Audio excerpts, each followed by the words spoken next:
Alhamdulillahirabbil alamin. Wa binasta'in ala umuri dunya waddin wa ala alihi washabihi sayyidina Muhammadin wa ala alihi washabihi ajmain.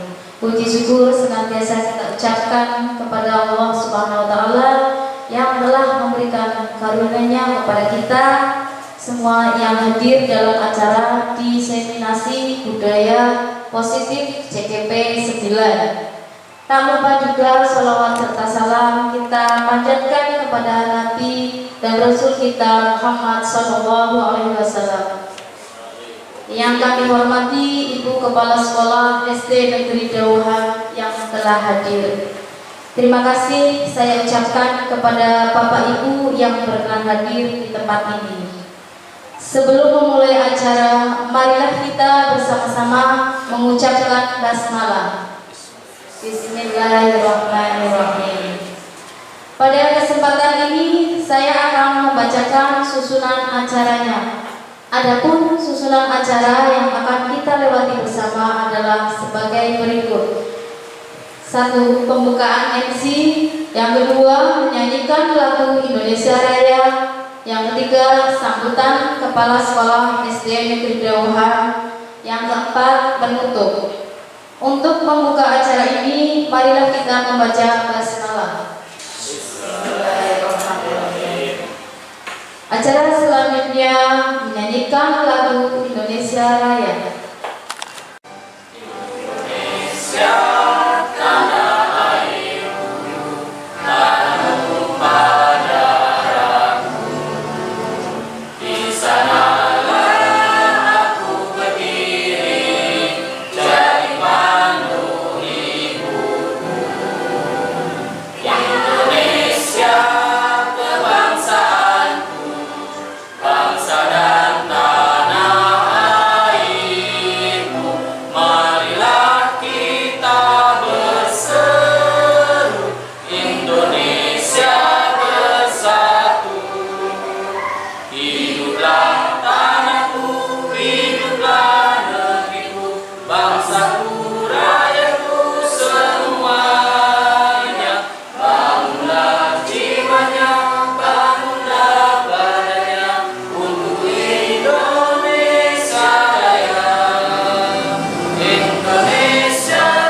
Terima kasih kepada semua hadirin Dewan Guru SD Dauhan dan guru-guru dari, saya absen ya, biar yang lain tidak kenal, dari Daskar Pembangunan Dauhan 2, dari Sayang 1, Kajen 1, dan Kala Dauhan 2, serta Cangkring 2.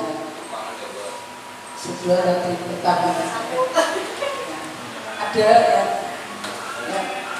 yang telah bersedia untuk menghadiri acara diseminasi modul 1.4 budaya positif yang digelar oleh Bapak Krisnamoni Setiawan SPD, calon guru penggerak dari SD Dauhan.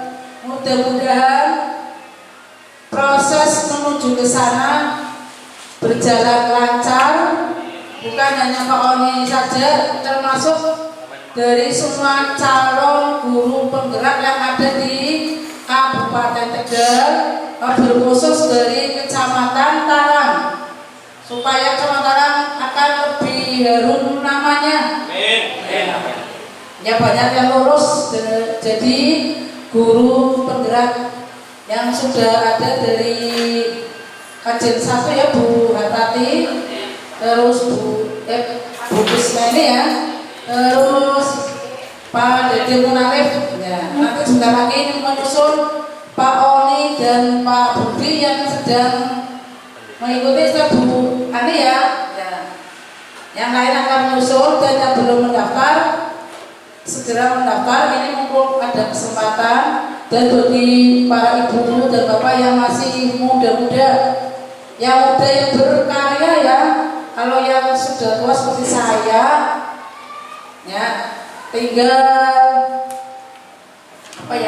mendorong dan memberi binaan dan memberi kesempatan. Jadi mumpung masih ada kesempatan yang banyak, masih muda, gunakanlah kesempatan tersebut. Nah, untuk itu ya, termasuk saya di SD Dewan untuk Pak Oni, ya saya sendiri pribadi dan Dewan Guru mendukung kegiatan Pak Oni. Ya, saya juga baru mengalami ada guru penggerak di sini ya. Mudah-mudahan Pak Oni akan lebih lancar kesananya.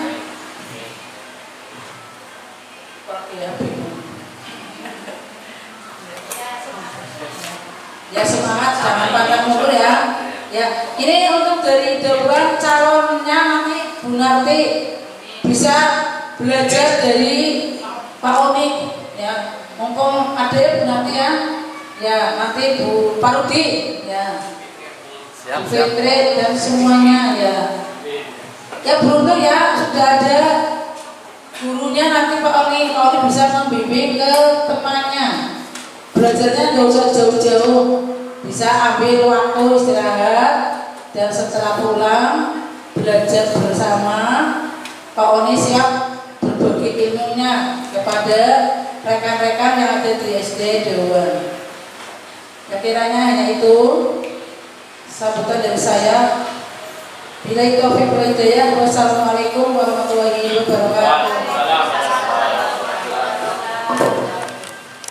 Atas sambutan dari Ibu Kepala SD Negeri Dewan, memasuki acara inti yaitu designasi modul 1.4 budaya positif oleh Kasna Oni Setiawan SPD, calon penggerak angkatan 9 SD Negeri Dewan. Kepadanya kami persilakan. Assalamualaikum warahmatullahi wabarakatuh. Waalaikumsalam. Bismillahirrahmanirrahim. La haula wala quwwata illa billah. Allahumma shalli ala sayyidina Muhammad wa ala ali sayyidina Muhammad. Yang terhormat Kepala SD Negeri Dewan yang memberikan izin memfasilitasi kegiatan designasi modul 1.4 budaya positif oleh saya sebagai calon guru angkatan 9. Yang saya hormati dan saya banggakan rekan-rekan teman sejawat guru SD Negeri Dewan yang berkenan hadir dan mendukung acara yang dalam rangka memenuhi tugas yang saya laksanakan. Dan tidak lupa juga teman-teman dari Kecamatan Talak, dari SD lain yang berkenan hadir juga. Saya ucapkan terima kasih banyak atas dukungannya. Semoga apa yang kita laksanakan hari ini bisa memberikan manfaat untuk kita semuanya. Meskipun ini hanya tugas, tapi kemudian diharapkan ada efek positif atau dampak positif yang akan kita dapatkan. Dan itu langsung saja saya mulai bahwa hari ini adalah diseminasi budaya positif. Diseminasi budaya positif. Sebelum ke hal-hal yang akan kita bahas di budaya positif, maka kita mendefinisikan dulu apa sih budaya positif. Ya, budaya positif itu adalah nilai kebajikan universal, nilai kebajikan yang secara umum dimiliki oleh setiap manusia. nilai kebajikan yang dimiliki oleh setiap manusia. Itu kan bisa yang secara umum seperti jujur, bertanggung jawab, mandiri, kritis dan sebagainya. Itu adalah hal-hal yang kita maksud dengan kebajikan universal. Nah, budaya positif sendiri merupakan perwujudan dari nilai-nilai atau kebajikan universal yang diterapkan di sekolah. Budaya positif di sekolah tidak dapat diciptakan secara instan. Penerapan budaya positif di sekolah diperlukan tuntunan dan tauladan dari seorang guru. Nah, disinilah tugas kita, bagaimana nanti menciptakan budaya positif di sekolah agar efeknya menciptakan lingkungan sekolah yang nyaman, lingkungan sekolah yang nyaman untuk belajar bagi murid-murid kita. Nah, kebajikan universal ini kemudian oleh pemerintah, oleh Dinas Pendidikan, oleh Kementerian Pendidikan dibungkus dalam suatu program yang namanya Profil Pelajar Pancasila, yang di dalamnya memuat 6 elemen. Yaitu yang pertama beriman bertakwa pada Tuhan Yang Maha Esa dan berakhlak mulia. Kemudian yang kedua berkebinekaan global, bergotong royong, kreatif, bernalar kritis dan mandiri. Ini adalah kebajikan universal. Dari sekian banyak kebajikan universal yang ada, itu dirangkum oleh Kementerian Pendidikan kita dalam satu wadah namanya Profil Pelajar Pancasila. Dan 6 dimensi ini yang akan diharapkan muncul dalam pribadi murid-murid kita. Nah, budaya positif di sekolah sendiri merupakan nilai-nilai kebajikan atau kebiasaan-kebiasaan baik di sekolah yang berpihak pada murid. Jadi ini kebajikan itu pun diharapkan berpihak pada murid, tidak kemudian budaya-budaya positif ini kita ciptakan sendiri yang sifatnya memaksa siswa untuk menjadi seperti ini.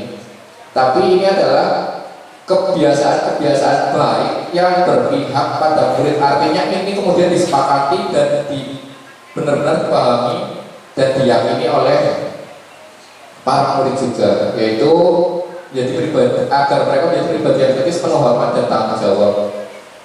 Ini jadi kebiasaan baik ini dilaksanakan dengan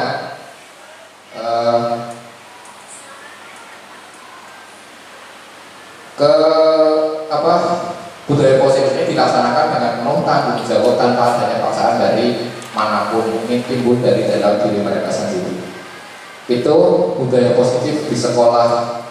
Nah, dalam menerapkan budaya positif di sekolah itu kemudian kita memiliki 6 hal yang harus dilakukan. Itu ada 6 hal. Yang pertama adalah perubahan paradigma. Apa itu nanti perubahan paradigma? Kemudian konsep disiplin positif. Yang ketiga, keyakinan kelas. Yang kelima, kebutuhan dasar manusia. Yang keenam, posisi kontrol. Dan yang kelima posisi kontrol, dan yang keenam adalah segitiga restitusi. 6 hal ini ada pada kita guru dan ada pada murid. Seperti nanti keyakinan kelas, perubahan paradigma ada pada guru, konsep disiplin positif ada pada kita dan murid, keyakinan kelas ada pada kita dan murid, kebutuhan dasar juga ada pada kita dan murid, posisi kontrol ada pada guru, kemudian segitiga restitusi ini juga kolaborasi antara guru dan murid. Nah, dari 6 ini kita bahas satu persatu. Yang pertama, perubahan paradigma. Perubahan paradigma. Dalam perubahan paradigma maka kita tentunya akan kembali ke tujuan pendidikan. Tujuan pendidikan yang diharapkan oleh pemerintah, tujuan pendidikan yang kita harapkan bersama, yaitu mendasari dari filosofi pemikiran Ki Hajar Dewantara. Yang pertama adalah salah satu ini dari sekian banyak filosofi pemikiran Ki Hajar Dewantara, saya hanya mengambil beberapa. Yang pertama adalah bukan tabula rasa. Sebagaimana kita ketahui ada tiga teori yang menyatakan, yang pertama adalah teori tabula rasa, yang kedua teori negatif, dan yang ketiga adalah teori konvergensi yang dijelaskan oleh Ki Hajar Dewantara. Bukan tabula rasa artinya apa? Bukan tabula rasa itu berarti siswa atau murid kita bukanlah kertas kosong. Kalau teori tabula rasa itu menganggap bahwa siswa adalah kertas kosong yang bisa kita bentuk, bisa kita arahkan, bisa kita jadikan seperti ini. Ini tabula rasa. Tapi di sini pemikiran Ki Hajar Dewantara adalah siswa bukan tabula rasa, yaitu siswa mereka sudah memiliki seperti kertas tapi sudah ada coretan-coretan yang masih tersamarkan. Nah, coretan-coretan itu ada yang bermuatan positif dan ada yang bermuatan negatif. Tugas guru kemudian adalah ini yang kedua, pendidikan menuntun segala kodrat yang ada pada anak-anak agar mereka dapat mencapai keselamatan dan kebahagiaan yang setinggi-tingginya, baik sebagai manusia maupun sebagai anggota masyarakat. Nah, yang tadi disebutkan bahwa siswa kita atau murid kita adalah kertas yang ada tulisannya samar-samar. Tulisan itu ada yang negatif, ada yang positif. Tugas guru menebalkan tulisan-tulisan positif, kemudian membiarkan tulisan-tulisan yang bersifat negatif. Ya, jadi guru itu menurut Ki Hajar Dewantara, guru ibaratnya adalah sebagai petani. Lah petani sih gimana? Petani kalau misalnya dia menanam atau benihnya adalah padi, maka petani tidak mungkin merubah padi itu menjadi jagung. Petani tidak mungkin merubah padi menjadi jagung karena kodratnya dia adalah padi. Begitu juga dengan siswa, dia kodratnya menjadi seorang desainer lah. Dia tidak membutuhkan hal-hal yang sifatnya kayak ilmu alam dan sebagainya, atau ilmu yang tidak dibutuhkan dalam ilmu desainer. Makanya tidak bisa disalahkan kemudian anak ini kok butuh sekali dalam hal ini. Tidak, bahwa tugas guru adalah menuntun kodrat yang sudah ada pada murid, kodratnya. Ya, seperti petani, dia tidak bisa merubah padi menjadi jagung. Yang bisa petani lakukan adalah mempersiapkan lahan yang baik, memberikan penyiraman yang cukup, pemupukan yang sesuai, maka benih padi ini bisa tumbuh dengan baik dan menghasilkan padi yang berkualitas. Tapi kalau guru mau merubah padi menjadi kalau petani mau merubah padi menjadi jagung, itu tidaklah mungkin. Begitu juga kita sebagai guru tidak mungkin merubah siswa dengan cetakan dari sananya adalah menjadi seorang ini, kemudian kita pengennya berubah menjadi seperti ini.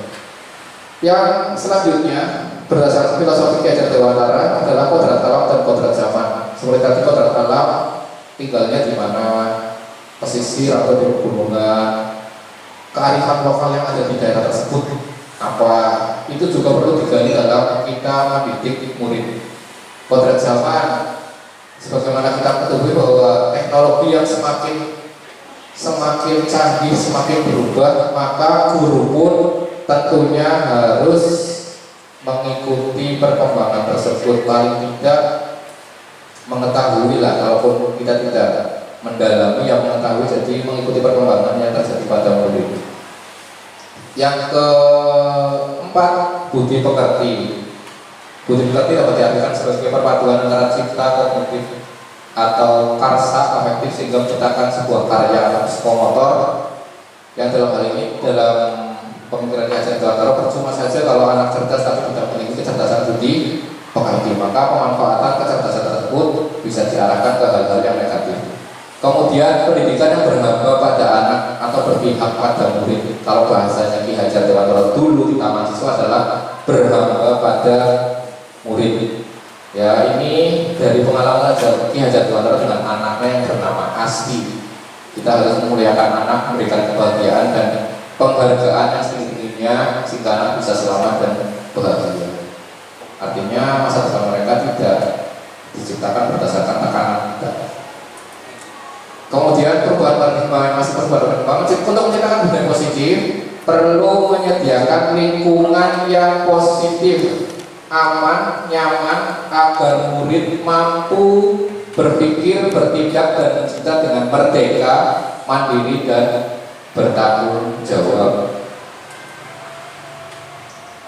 Selanjutnya, perubahan paradigma teori kontrol ini masih berkaitan dengan itu. Psikiater dan pendidik Dr. William Glasser dan dalam teori kontrol yang kemudian berkembang dinamakan choice theory atau teori pemilihan ya, meluruskan beberapa miskonsepsi tentang makna kontrol. Jadi ada ilusi-ilusi yang menyatakan seperti ini, padahal tidak. Ilusi guru mengontrol murid. Pada dasarnya kita tidak dapat memaksa murid untuk berbuat sesuatu jika murid tersebut memilih untuk tidak melakukannya. Kalaupun melakukannya, artinya dia tidak melakukan karena dirinya sendiri, tapi karena dilakukan oleh guru. Kalau guru tidak ada, maka itu tidak berlaku.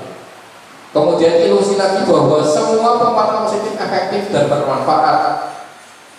Penguatan positif padahal ya, tidak semuanya efektif dan bermanfaat.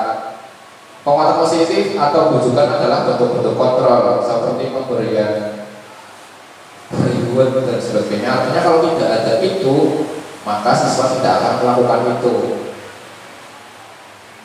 Ilusi lagi bahwa kritik dan membuat orang merasa bersalah dapat menguatkan karakter. Ini juga sering kita temui untuk mengontrol murid menuju pada identitas gagal. Ya, gara-gara kamu tidak melakukan ini, maka akibatnya seperti ini. Ini membuat anak merasa gagal. Kemudian yang selanjutnya adalah ilusi bahwa orang dewasa memiliki hak untuk memaksa. Banyak orang dewasa yang percaya bahwa mereka memiliki tanggung jawab untuk membuat murid-murid berbuat hal-hal tertentu. Ini juga tidak. Sebenarnya mereka adalah jiwa-jiwa yang merdeka atau pribadi-pribadi yang merdeka. Anak juga manusia dengan kemerdekaannya masing-masing. Kemudian stimulus respon. Realitas kebutuhan kita sama, tapi tidak kontrol kebutuhan kita berbeda-beda. Semua orang melihat hal yang sama. Ini maksudnya apa ya? Pemikiran kita yang stimulus respon itu yang cenderung kita alami, bahwa teori kontrolnya setiap orang memiliki gambaran. Kita mencoba mengubah orang agar berpandangan sama dengan kita, mempengaruhi kita, berusaha memahami pandangan orang lain tentang dunia. Jadi bukan orang disuruh paham dengan kita, tapi sama-sama memahami apa sih keinginan orang lain. Perilaku buruk dilihat sebagai suatu kesalahan itu di keseharian kita, Pak, keseharian kita. Tapi di teori kontrol bahwa semua perilaku memiliki tujuan. Anak melakukan suatu kesalahan atau pelanggaran, mereka pasti ada tujuannya. Nanti kita bahas ada di kebutuhan dasar di belakang. Orang lain bisa mengontrol saya, ya itu juga yang berlaku sekarang. Tapi pada dasarnya adalah hanya saya yang bisa mengontrol diri saya sendiri. Kemudian saya bisa mengontrol orang lain, sama yang kebalikannya. Pemaksaan ada pada saat bujukan gagal. Yang benar adalah kolaborasi dan konsensus menciptakan pilihan-pilihan baru. Artinya ada jalan tengah. Model berpikir menang kalah, ya berpendapat saya yang lebih menang dan Anda yang kalah, tapi tidak. Di teori kontrol model berpikir menang-menang, artinya ada kesepakatan. Nah, selanjutnya tadi disiplin positif dari yang 6 paradigma, kemudian disiplin positif. Ini yang kedua berarti. Ini yang kedua. Tadi teori paradigma sudah. Ini yang kedua adalah disiplin positif. Nah, apa yang ada di dalam benak panjenengan semua ketika mendengar kata disiplin?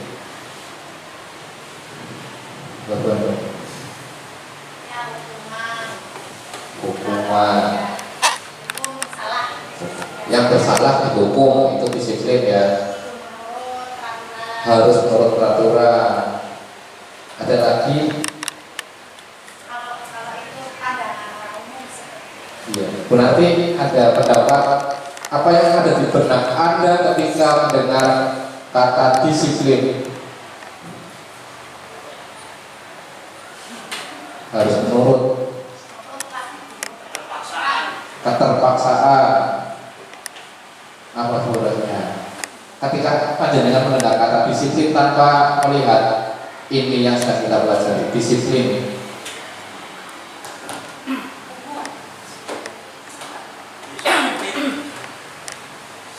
Mendisiplinkan warga yang ada di sekolah, terutama siswa dan pendidik. Mendisiplinkan warga sekolah, terutama siswa dan pendidik. Jadi sebuah aturan ya berada. Ya. Ketika mendengar kata disiplin, mesti yang terbayang adalah dengan tata tertib, teratur, kepatuhan pada peraturan, hukuman, ya, ketidaknyamanan karena diatur mesti tidak nyaman. Kemudian disiplin dihubungkan dengan hukuman, padahal itu sungguh berbeda. Kita belajar disiplin tidak harus dengan beri hukuman, justru itu adalah salah satu alternatif terakhir dan kalau perlu tidak digunakan. Sebagai pendidik tujuan kita adalah menciptakan anak-anak yang memiliki disiplin diri sehingga mereka bisa berperilaku dengan mengacu pada nilai-nilai kebajikan universal dan memiliki motivasi intrinsik bukan ekstrinsik. Ini berlaku untuk siswa dan guru ya, semuanya ya berarti ya. Sebagai manusia. Jadi harapannya adalah kebajikan-kebajikan universal yang muncul itu dimotivasi oleh dari dalam diri, bukan karena adanya paksaan, adanya pikir, adanya dan sebagainya. Nah, ada tiga pernyataan saya ingin salah satu dua untuk memberikan pernyataan setuju atau tidak setuju dari tiga pernyataan yang ada di depan. Monggo silakan. Siapa? Ya, Mbak Budi, monggo. Terima kasih. Melihat dari pernyataan ini setuju atau tidak, saya melihat dari pernyataan yang pertama, mendisiplinkan anak dengan hukuman anak dipaksa dulu nanti akan terbiasa. Saya tidak setuju karena sesuai yang tadi dijelaskan bahwa kita itu harus memunculkan motivasi intrinsik sebagai kesadaran di dalam hati murid. Yang kedua, pemberian hukuman dengan hal positif dapat meningkatkan disiplin anak. Dalam hal ini kita paling tidak itu hukuman itu dijadikan sebagai alternatif terakhir. Ya, kita hanya bisa memotivasi anak sehingga anak itu dapat sadar menemukan masalah sendiri agar motivasi intrinsiknya keluar. Saya ini kurang setuju. Dan yang ketiga, pemberian penghargaan dapat meningkatkan motivasi belajar.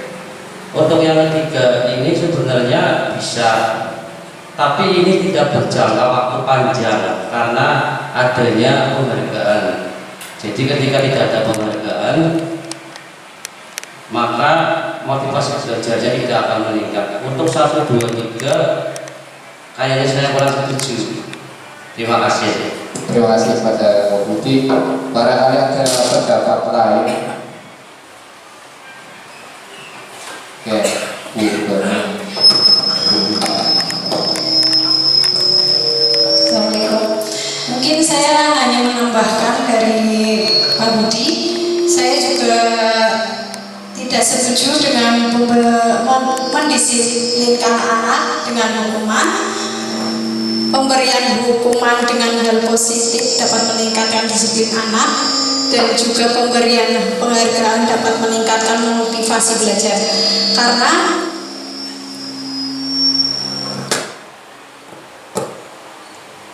Karena dengan hukuman anak bisa trauma, walaupun hukuman positif juga anak masih mengingat sampai nanti dewasa, biasanya itu menjadikan trauma ya Pak.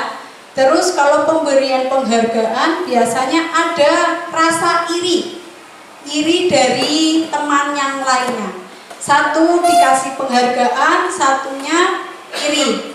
Itu menimbulkan rasa iri sesama murid. Itu saja Pak. Assalamualaikum warahmatullahi wabarakatuh. Terima kasih. Barangkali ada pendapat lain, ada yang setuju dengan 3 ini?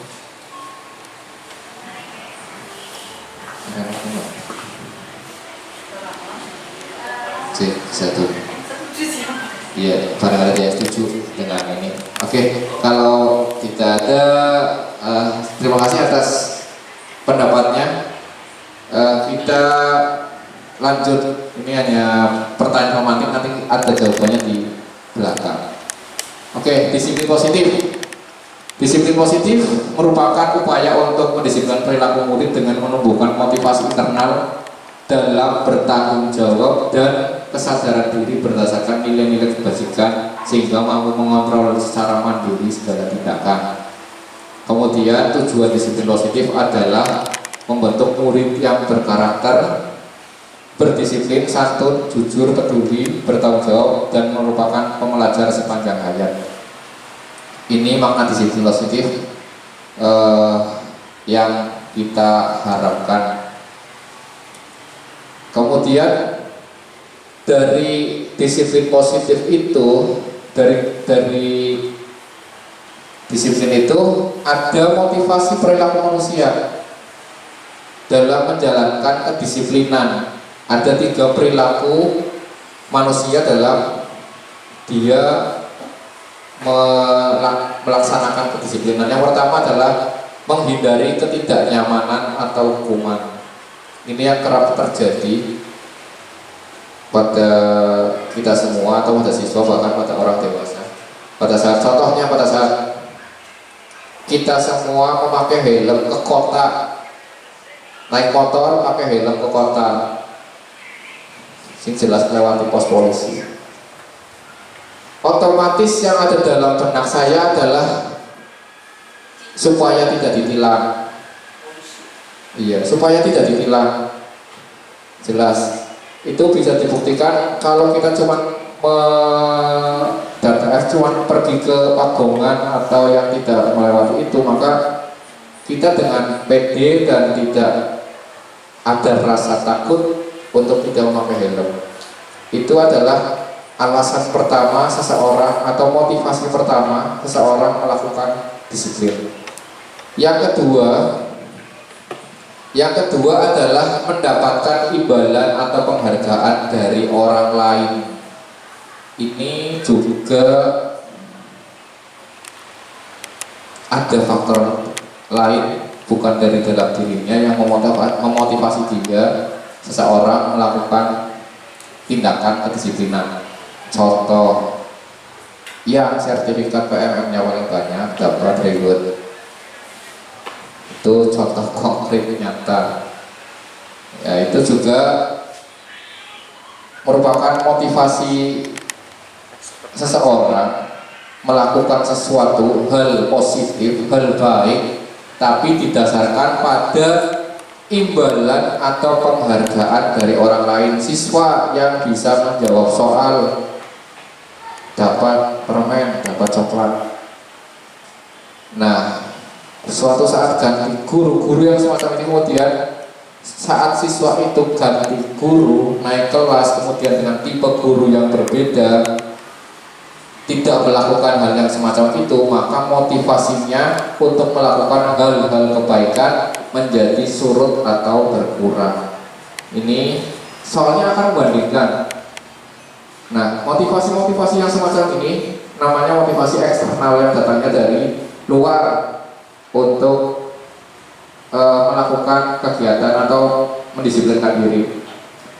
Kemudian motivasi yang ketiga adalah menjadi orang yang mereka inginkan. Artinya saya melakukan ini karena memang saya ingin jadi orang yang disiplin, saya ingin jadi orang yang begini, begitu dan sebagainya, dan menghargai diri sendiri dengan nilai-nilai yang mereka percaya. Artinya kalau menggunakan sepeda motor, saya percaya dengan memakai helm lebih safety, lebih aman, maka saya menggunakan helm. Kalau saya belajar dengan giat, maka keuntungannya adalah untuk saya sendiri kelak di masa depan. Itu adalah menghargai nilai-nilai yang mereka percaya. Kemudian itu 3 motivasi dasar atau 3 motivasi yang mendasari seseorang melakukan tindakan disiplin. Kemudian motivasi terbaik bagi diri siswa apa sih? Motivasi terbaik bagi diri siswa yaitu tadi yang ketiga, yaitu mereka menjadi orang yang mereka inginkan dan menghargai diri sendiri dengan nilai-nilai yang mereka percaya. Ini nanti ada kaitannya dengan keyakinan kelas nanti. Dan guru hendaknya menghindari pemberian hukuman dan reward yang berlebihan dalam memotivasi murid guna meminimalisir motivasi eksternal. Boleh-boleh saja, tapi itu hanya sesekali, hanya sewaktu-waktu, tidak setiap kali melakukan suatu kebaikan kemudian diberikan penghargaan. Itu kira-kira keyakinan kelas. Jadi pada saat sebelum kita melakukan menuju ke segitiga restitusi itu mesti kita harus punya dulu keyakinan kelas. Keyakinan kelas merupakan nilai-nilai budget universal yang disepakati secara tersirat dan surat di dalam kelas. Guru dan siswa membuat rancangan keyakinan kelas, menyusun keyakinan kelas. Apa yang mereka yakini adalah suatu kebaikan. Kemudian mengapa keyakinan kelas? Mengapa tidak peraturan kelas? Kalau keyakinan kelas tadi bahwa itu adalah segala hal-hal baik yang mereka yakini akan berimbas positif pada diri mereka. Sedangkan peraturan tetap yang namanya peraturan sifatnya mengikat, memaksa, dan harus dipatuhi. Mengapa adanya keyakinan kelas penting untuk terbentuknya sebuah budaya positif? Ya tadi nanti untuk tindak lanjut berikutnya maka kita tinggal menanyakan keyakinan apa yang mereka yakini, kenapa melakukan seperti itu. Kemudian mewujudkan keyakinan kelas yang efektif. Pembentukan keyakinan sekolah atau kelas. Keyakinan kelas bersifat abstrak daripada peraturan yang lebih rinci dan konkret. Artinya kemudian nilai-nilai keyakinan kelas yang kita ambil adalah kejujuran, misalnya tanggung jawab, mandiri, kemudian kreatif misalnya. Kemudian keyakinan kelas berupa pernyataan-pernyataan universal, artinya bersifat umum, tidak spesifik. Keyakinan kelas senantiasa dibuat dalam bentuk positif. Misalnya tidak membuang sampah sembarangan, itu kan ada muatan negatifnya. Maka keyakinan kelas yang kita susun adalah membuang sampah pada tempatnya. Tidak terlambat datang ke sekolah, itu adalah peraturan. Tapi kalau keyakinan kelas sifatnya positif, datang tepat waktu. Itu keyakinan kelas hendaknya tidak terlalu banyak sehingga mudah diingat dan dipahami, tapi sifatnya kan universal, seperti kejujuran, sportivitas. Kemudian itu kan dalam kejujuran itu banyak hal yang terkait dengan kejujuran, banyak hal yang terkait dengan disiplin. Misalnya kita gunakan kata disiplin kan masih universal sekali, itu masih umum sekali. Jadi nanti ke bawahnya itu banyak. Kemudian semua warga kelas hendaknya ikut berkontribusi dalam pembuatan keyakinan kelas. lewat kegiatan curah pendapat, ya, siswa dilibatkan dalam membuat keyakinan kelas, bukan peraturan kelas ya, keyakinan kelas. Kemudian bersedia meninjau kembali keyakinan kelas dari waktu ke waktu. Nah, ketika motivasi muncul dari dalam diri murid, maka secara tidak langsung memunculkan kesadaran untuk melaksanakan budaya positif yang akan lebih merasa bertanggung jawab dalam menjalankan nilai-nilai kebajikan yang disepakati. Oke, sebelum ke 5 kebutuhan dasar, ini hanya permainan kata, Ketika saya bilang kecil, ketika saya bilang semut besar, ketika saya bilang 2 kali, berarti 2 kali dilakukan. Oke, siap Bapak Ibu? Konsentrasi. Gajah, semut, gajah semut, kecil besar, semut, gajah semut, lebih kompak lagi, semut, gajah, semut, iya, kecil besar, semut gajah, semut gajah semut. Oke, sudah lancar. Gajah semut kecil besar. Oke, sekarang itu baru 2 ya Pak Rahman, hanya telinga dan mulut. Sekarang kita tambah 3 kombinasi acak-acakan. Kalau saya bilang semut, maka bilangnya apa ya? Semut berarti besar ya? Besar. Bila tangannya gini. Semut besar. Gajah kecil. Oke, saya coba. Cek. Oke, siap. Gajah bisa kayak bisa. Bunyinya kecil tapi tangannya besar. Oke. Semut besar. Semut gajah besar kecil. Gajah semut gajah kecil besar. Terus gajah semut gajah berarti gajah semut gajah berarti kecil besar kecil. Oke, terima kasih untuk kita semuanya. Masih kaitannya dengan motivasi budaya positif. Ini hierarkinya begini ya. Jadi ini urutannya begini, dari awal adalah paradigma, kemudian disiplin positif, kemudian menuju ke keyakinan kelas, kemudian nanti kebutuhan dasar mereka untuk melakukan disiplin itu apa sih? Atau kebutuhan dasar apa yang mereka butuhkan pada saat mereka melakukan kegiatan atau tindakan yang negatif. Kebutuhan dasar manusia, seluruh tindakan manusia pasti memiliki tujuan.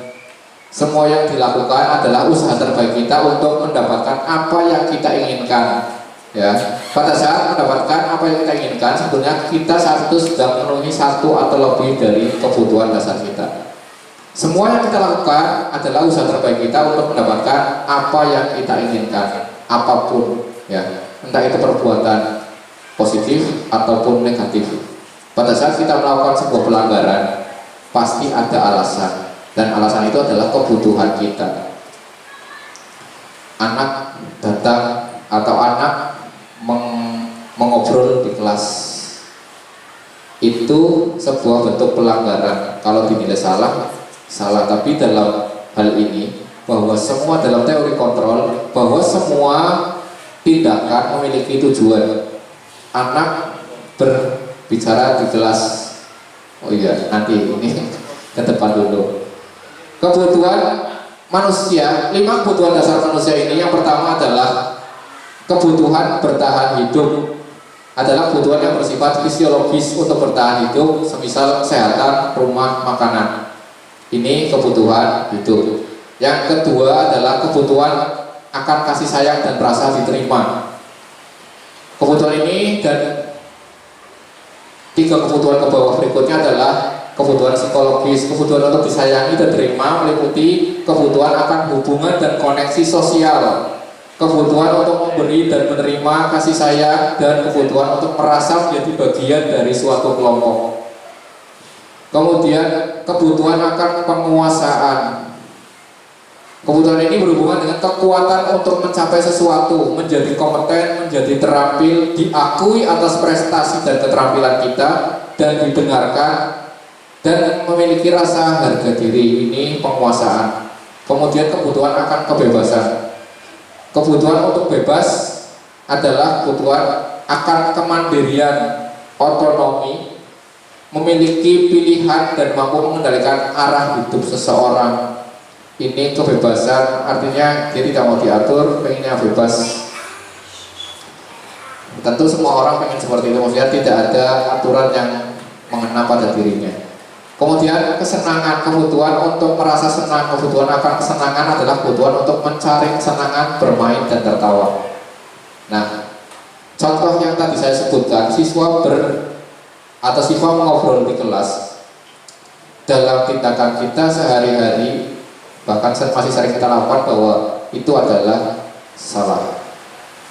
Tapi menurut teori kontrol, bahwa siswa tersebut melakukan itu pasti memiliki tujuan, dan tujuannya adalah pemenuhan kebutuhan dasar. Oh, ternyata dia jenuh, maka kembalinya adalah ke kita sebagai pendidik. Kok bisa siswa sampai jenuh? Mereka butuh kesenangan, mereka butuh kesenangan. Kembalinya ke kita, apa yang mereka butuhkan maka kita penuhi. Tugas guru memenuhi kebutuhan siswanya yang berbeda-beda. Ini siswa melanggar sesuatu pasti ada tujuannya, dan tujuan itu harus kita ketahui. Dan kita sebagai guru yang tadi secara filosofi pikiran Ki Hajar Dharmantara adalah berpihak pada murid, berkewajiban memenuhi kebutuhan seluruh peserta didik yang kita ajar. Oke, itu tadi 5 kebutuhan dasar. Banyak tak orang diramanya ya. Sisi posisi kontrol. Posisi kontrol. Kita sebagai pendidik, bagaimana nanti kita memposisikan diri sebagai pendidik pada saat menghadapi sebuah permasalahan yang terjadi pada siswa, yang terjadi pada murid. Kita mau memposisikan sebagai apa di situ? Ada 5 posisi kontrol, 5 ya kemudian. 5 posisi kontrol. Yang pertama adalah posisi penghukum. Yang kedua tadi posisi pembuat rasa bersalah. Yang ketiga adalah posisi teman. Yang keempat adalah posisi pemantau. Dan yang kelima adalah posisi manajer. Ini guru memposisikan diri pada siswanya. Ada 5 posisi, yang satu tadi penghukum. Oke, penghukum. Guru penghukum sering menggunakan hukuman fisik maupun verbal. Masih sering kita lakukan.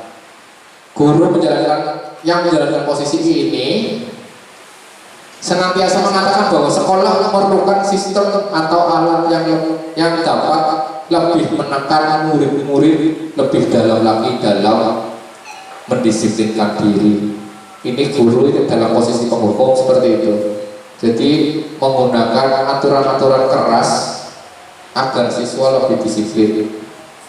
Ini posisi penghukum. Kemudian yang kedua, posisi pembuat. Oh iya, di posisi penghukum ini ciri-cirinya tidak ada konfirmasi. Ya, pokoknya salah, kamu melanggar ini, kamu tidak mau tahu, guru tidak mau tahu dengan alasan siswa. Pokoknya kamu salah melakukan perbuatan ini, kamu harus mendapat hukuman.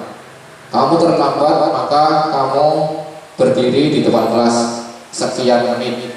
Kamu tidak mengerjakan PR, maka kamu keluar berdiri di depan tiang bendera. Nah, tanpa mencari solusi dari kesalahan siswa tersebut. Ini posisi hukum. Kemudian yang kedua, posisi pembuat merasa bersalah.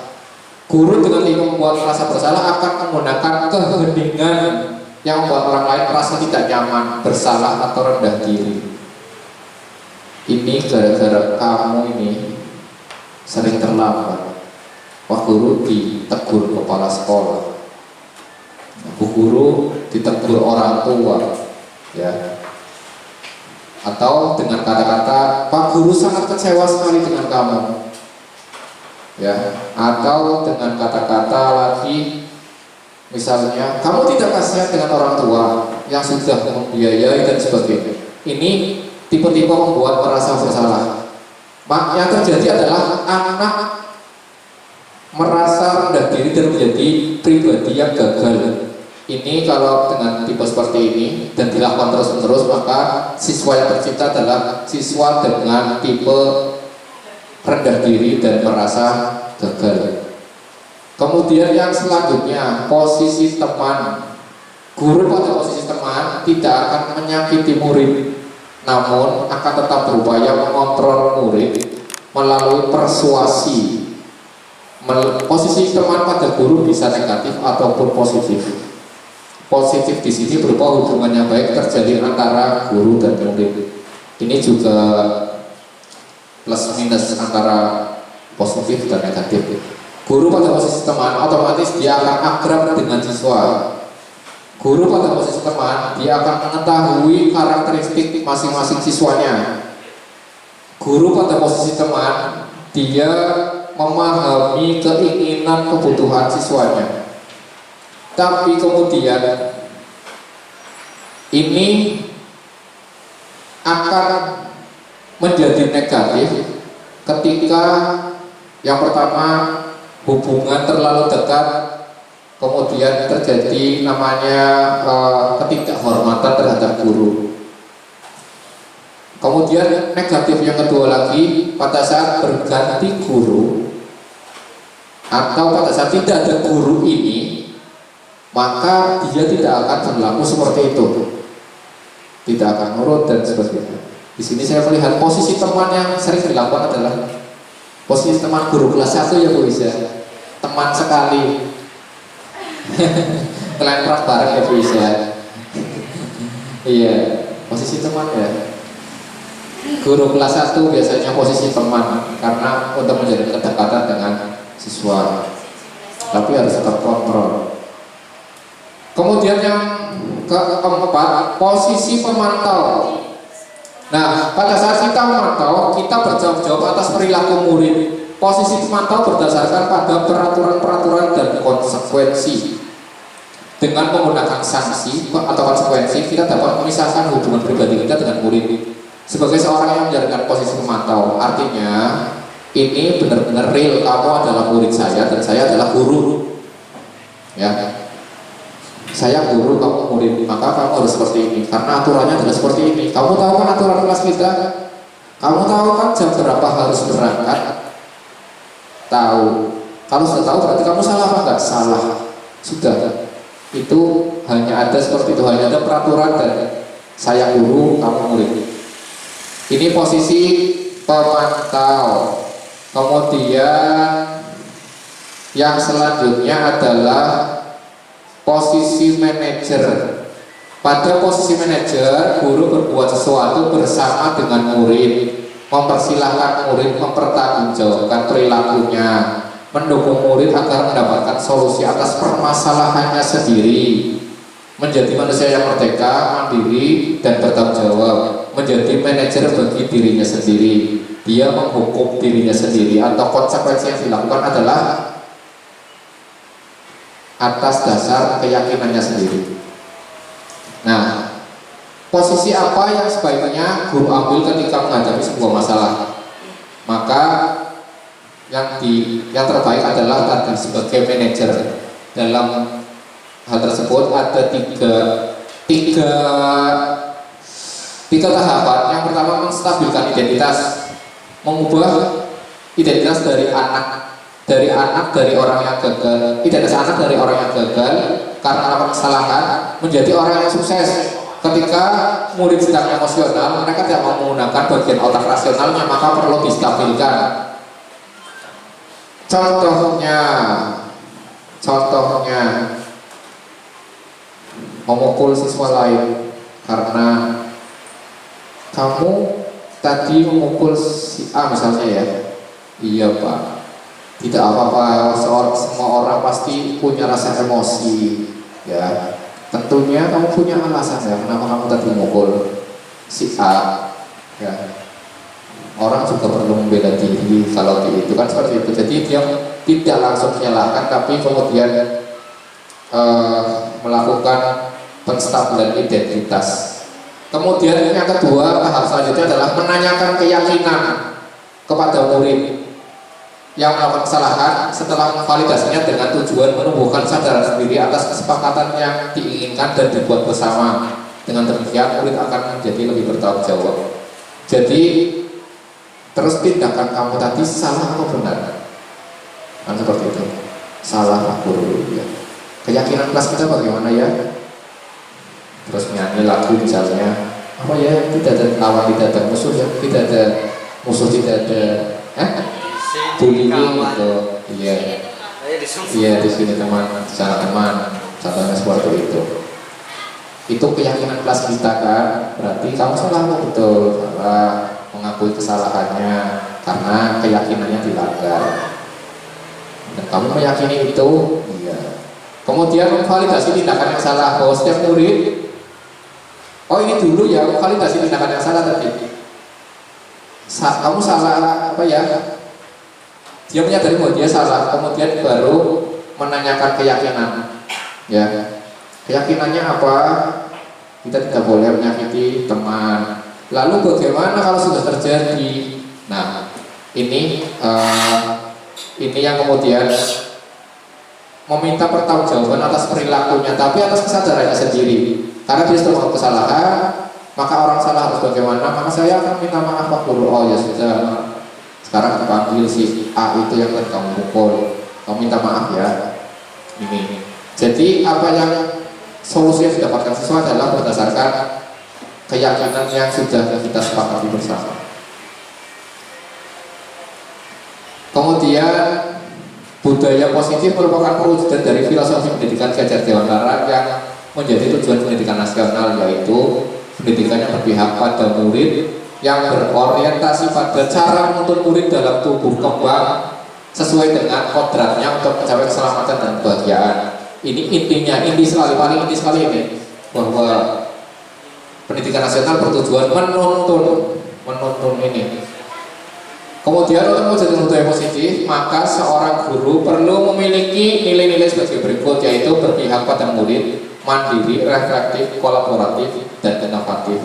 Selain itu, guru juga harus mampu menjadi pemimpin pembelajaran, coach bagi rekan atau guru lain, mendorong kolaborasi, mewujudkan pemimpinan murid, dan menggerakkan komunitas praktisi. Ini peran guru menggerak ya.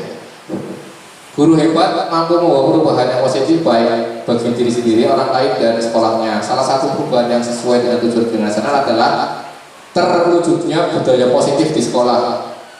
Dengan muara akhir adalah pendidikan yang berpihak pada murid. Dengan prakarsa perubahan berpedoman pada prinsip inquiry apresiatif yang kemarin sudah kita bahas, pendekatan berbasis kolaboratif, dan tahapan bekerja buat pertanyaan. Apa ya Bu? Ambil pelajaran, gali mimpi, jabarkan rencana, aksi apa ya? atur eksekusi. Akan memudahkan pencapaian budaya positif di sekolah yang sesuai dengan filosofi pendidikan Ki Hajar Dewantara. Itu tadi adalah tentang budaya positif yang sebaiknya kita mulai terapkan, mulai kita pelajari, mulai kita berlahan-lahan pembelajaran kita masing-masing. Seperti saya di olahraga ya berarti di tiap-tiap kelas yang saya ampu. Ini penting sekali karena budaya positif yang sekarang sudah sangat terkikis oleh kemajuan zaman, pengaruh gadget yang sangat mempengaruhi siswa dalam mindset mereka. Maka perlu kiranya kita memikirkan hal-hal ini yang tadi saya jelaskan. Perlu sekali. Karena kalau tidak, maka kita yang akan menyesal. Tahu-tahu sudah kelas 6 dan perilakunya sudah susah berubah. Maka dari yang paling kelas yang paling bawah sudah mulai. Kemudian untuk posisi kontrol yang baik tadi adalah sebagai manajer, sebagai teman. Paling rendah sebagai teman. Karena kalau di posisi 1 dan 2 ini nanti akan menimbulkan rasa dendam, rasa benci yang mereka pendam meskipun saat ini mereka tidak ungkapkan karena mereka masih anak, tapi itu akan tetap membekas dan akan mereka simpan sampai kelak mereka dewasa. Itu jadi menurut saya penting sekali untuk melakukan hal tersebut, mulai diterapkan di kelas masing-masing. Kalau ada yang salah, tidak kemudian dijustifikasi sebagai sebuah kesalahan, ditelusuri dan akhirnya menarik. Saya bercerita sedikit kemarin tentang Fatih yang katanya dilaporkan oleh Alif. Katanya Alif dipalak oleh Fatih, ya Bu Rosyaya. Dipalak oleh Fatih, ya betul. Sebelum ini, maka saya akan langsung memanggil Fatih. Dan saya langsung akan marah-marah dan saya langsung akan menjustis Fatih adalah sebagai pemalak. Tapi kemudian sadar akan hal ini, saya kemarin mencoba melakukan pemanggilan terhadap Fatih. Saya klarifikasi dengan baik, dengan menelusuri masalahnya. Ternyata yang salah bukan Fatih, yang salah malah Alif yang dipalak, yang membuat laporan palsu terhadap orang tuanya. Padahal uang yang dipalak adalah maksud dikembalikan. Itu karena dia melihat uangnya mau jatuh ini, karena usil kelas 6 diambil tapi tidak langsung dikembalikan, sampai nangis, kemudian setelah nangis dikembalikan. Kan sudah betul, maksudnya meskipun itu salah, tapi kan dia tidak mengambil dalam kasus tuduhan pemalak ini, dia tidak memalakkan berarti ya. Kemudian saya telusuri, dia tidak mengaku bahwa dia laporan ke orang tuanya, sampai memanggil sampai 5 siswa yang jadi saksi.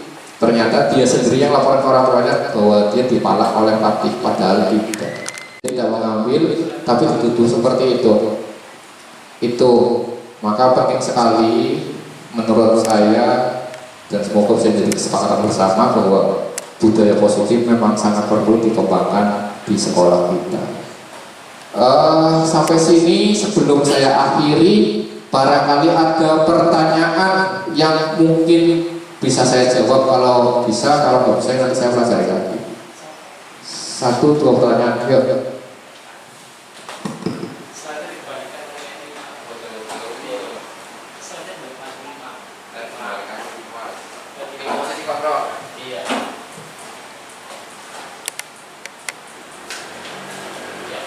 Oke, terima kasih atas waktu yang diberikan pada saya.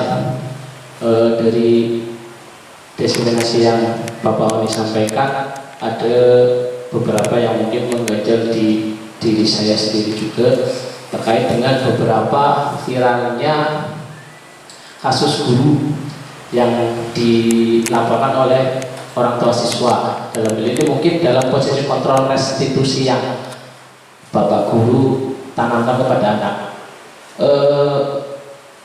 Untuk awal sebelum adanya ini mungkin dari dulu, dari zamannya kita atau saya bersekolah, ketika posisi kontrol restitusi itu dalam guru sebagai penghukum itu akan lebih dihargai. Artinya ketika kita dihukum kemudian pulang ke rumah kemudian lapor ke orang tua, pasti kita akan dimarahi lagi sama orang tua.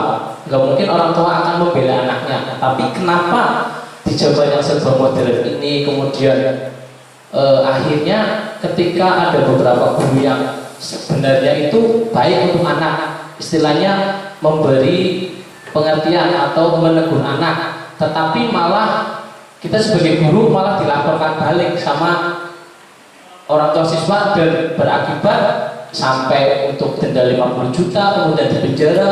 Dan ini kasus yang saya dengar juga dari Pemalang, guru olahraga, ada salah satu guru senior yang dilaporkan oleh orang tua siswa dengan sampai sekarang masih dalam proses. Artinya apakah dari hal ini posisi kontrol restitusi itu dari 5 yang panjenengan utarakan itu akan bisa meminimalisir hal itu terjadi lagi, atau bahkan ketika dari 5 itu hanya beberapa yang bisa diterapkan untuk tidak seperti itu. Yang jelas dalam kasus ini saya pribadi juga merasa akhirnya masa bodoh kepada siswa kita. Ya udahlah, yang penting saya sudah ngajar, sudah ngomong seperti ini. Ketika tidak ada tindakan yang katakanlah menghukum lah, untuk menghukum pada anak, kemudian membuat merasa besar kepada anak, itu akan takut. Kita takutnya apa? Takutnya lah nggak dilaporkan dan sebagainya. Yang penting saya udah ngajar yang benar, kemudian sesuai dengan capaian pembelajaran yang kita tulis, dan apa istilahnya ya, buat anak-anak bisa akhirnya ada yang merasa sebagai berani karena dengan adanya beberapa kasus yang viral itu akhirnya anak-anak siswa-siswa itu berani menentang gurunya. Kadang mungkin hampir sampai nantang lah itu. Makanya saya pengen kita diskusi lah, berarti menanyakan tentang itu apakah apa yang salah dalam sistem ini gitu loh, dari yang terjadi kasus viral seperti ini. Dan dari atas, artinya dari guru sendiri itu apakah ada perlindungan hukum yang pasti sebagai untuk kita sebagai seorang guru. Jadi kita tidak merasa mau maju kena, mundur kena, akhirnya bingung. Itu mungkin. Terima kasih. Saya Ria, assalamualaikum warahmatullahi wabarakatuh. Bukan untuk Bapak Sandi Justisia SPD. Saya beri kesempatan barangkali ada yang mau menanggapi. Kalau tidak, saya tanggapi. Saya mencoba menanggapi. Ini namanya sekalian diskusi ya Pak. Kemudian untuk menambah wawasan terkait anak seorang wali murid yang melaporkan gurunya ke polisi ya. Ya betul.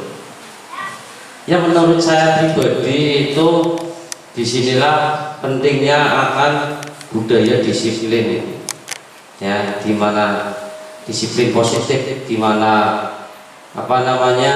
kita membuat karakter anak terbentuk dengan baik. Di situ juga ada yang namanya kesepakatan kelas. Kesepakatan kelas itu dibuat itu bersama-sama, apa yang menjadi kesepakatan dan akan dijalankan secara bersama-sama.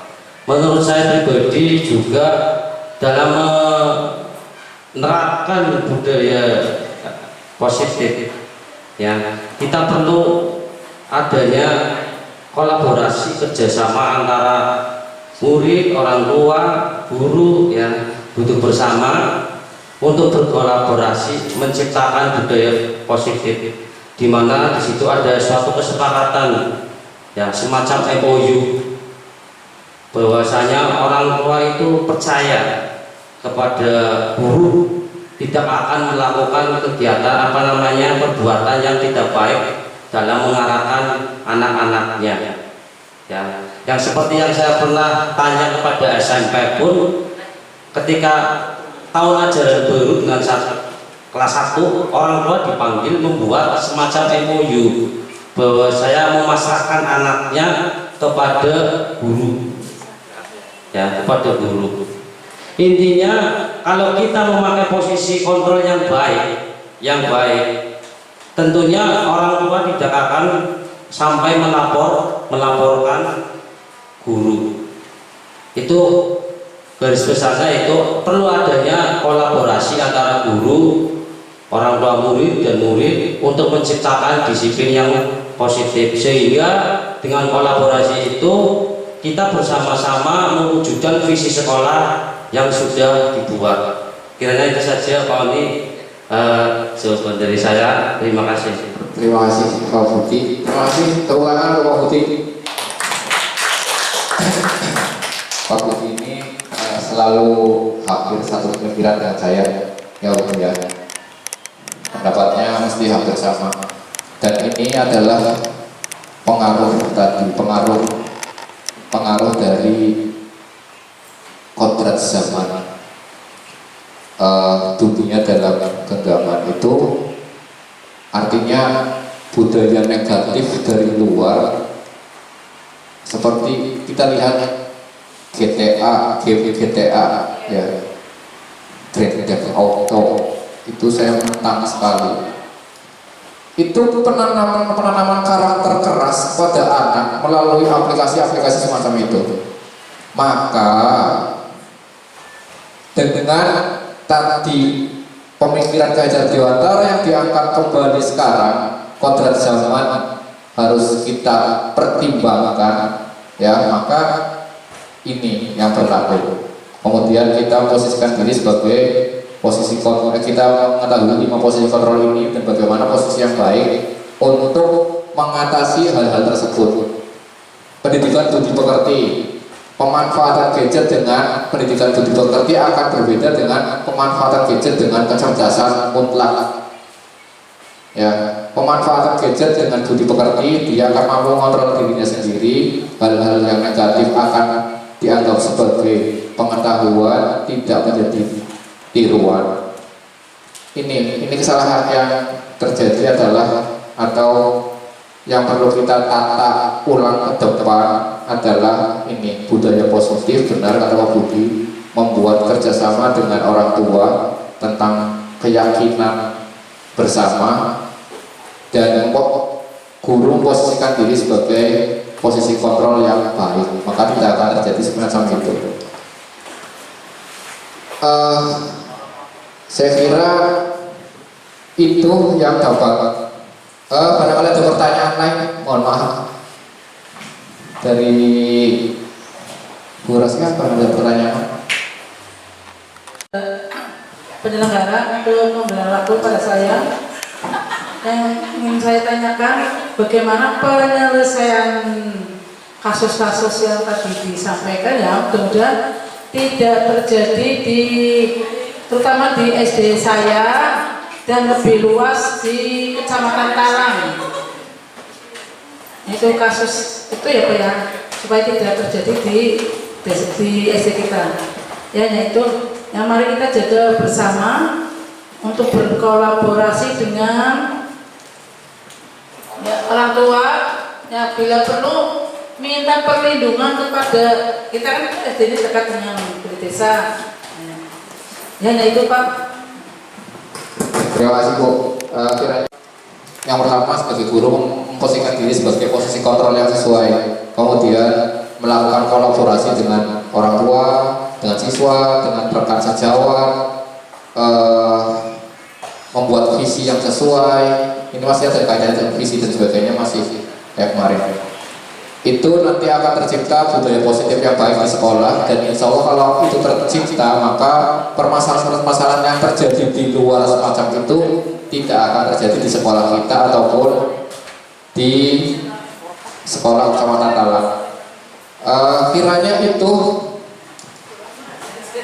yang dapat saya sampaikan hari ini. Terima kasih atas kesediaan Bapak Ibu dalam mengikuti kegiatan diseminasi ini. Kurang lebihnya mohon maaf. Apabila ada salah-salah kata saya mohon maaf. Saya akhiri. Billahi taufiq wal hidayah. Wassalamualaikum warahmatullahi wabarakatuh. Alhamdulillah, kita telah sampai di penghujung acara. Saya selaku MC yang bertugas meminta maaf jika ada salah kata dan kurang berkenan di hati Bapak Ibu. Sebelum kita tutup, marilah kita membaca hamdalah. Alhamdulillahirabbil alamin. Terima kasih. Wassalamualaikum warahmatullahi wabarakatuh.